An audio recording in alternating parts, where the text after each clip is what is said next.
Hello ഗീസ്, രാവിലെ തന്നെ ഈ ചക്ക മരത്തിൽ വന്നത് എനിക്കൊരു ചക്ക വേണം. തോരൻ വെക്കാനാണെങ്കിൽ അപ്പോൾ ഒരു കുട്ടി ചക്ക മതി, ഇടിച്ചക്ക തോരൻ. അങ്ങനത്തെ ഈ ഡിഷാണ് ഞാൻ ഉണ്ടാക്കാൻ പോകുന്നത്. എൻ്റെ അമ്മയുടെ ഡിഷാണ്, ഞാൻ കോപ്പി അടിച്ചെടുത്തതാണ്. പക്ഷേ ഈ ചക്ക അരി ഇത്ര പാടെന്ന് അറിഞ്ഞത് ഞാൻ മരത്തിൽ നിന്ന് ഒരിക്കലും എടുക്കില്ലായിരുന്നു. നല്ല പാടായിരുന്നു. അമ്മ പിന്നെ അരിഞ്ഞ് തരില്ല, കാരണം ഇതിൽ ഒരുപാട് കറയുണ്ട്.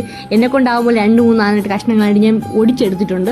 പിന്നെ അതിനായിട്ട് നമുക്കിത് 4 വിസിൽ കുക്കറിലിട്ട് വേവിക്കണം. പിന്നെ അതിൻ്റെ വളരെ സിമ്പിളാണ്. ഇത് നമ്മൾ കൈ കൊണ്ട് നല്ല ഞവടി ഒരു നൂഡിൽസ് പരുവത്തിലാക്കണം കേട്ടോ.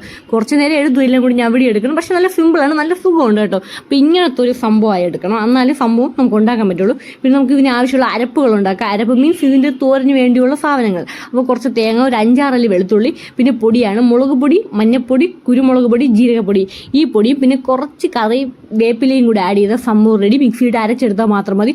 പിന്നെ അതിലൊരു പാൻ വെച്ച് എണ്ണ, കടുക്, കറിവേപ്പില ഇത്രയും കൂടി ആഡ് ചെയ്ത് നമ്മൾ നേരത്തെ ചെയ്ത് വെച്ച ചക്ക ഉണ്ടല്ലോ അതും കൂടി ഇട്ട് ഒരു 2-3 മിനിറ്റ് വഴറ്റണം. പിന്നെ ഉപ്പും കൂടി ഇടണം കേട്ടോ, മറക്കരുതേ. ഉപ്പിട്ടില്ലെങ്കിൽ ടേസ്റ്റ് മാറും. പിന്നെ ഉപ്പും കൂടിയിട്ട് നന്നായിട്ട് 2-3 മിനിറ്റ് വഴറ്റിയതിന് ശേഷമാണ് നമ്മുടെ ലാസ്റ്റ് ഫൈനലിയാണ് ആ തോരൻ്റെ പേസ്റ്റും കൂടി ഇട്ട സംഭവം റെഡി. വളരെ അടിപൊളി ഡിഷാണ്, വളരെ സിമ്പിളാണ്. ഞാൻ ഉണ്ടാക്കിക്കൊണ്ട് പറയില്ല, അരിയെ മാത്രമേ കുറച്ച് പാടുള്ളൂ. അറിയാവുന്നവരിൽ ആരെങ്കിലും കൊടുക്കുക. വളരെ വളരെ ടേസ്റ്റാണ്. അപ്പോൾ എല്ലാം ട്രൈ ചെയ്ത് നോക്കുക. അടുത്ത വീഡിയോ കാണാം. ബൈ.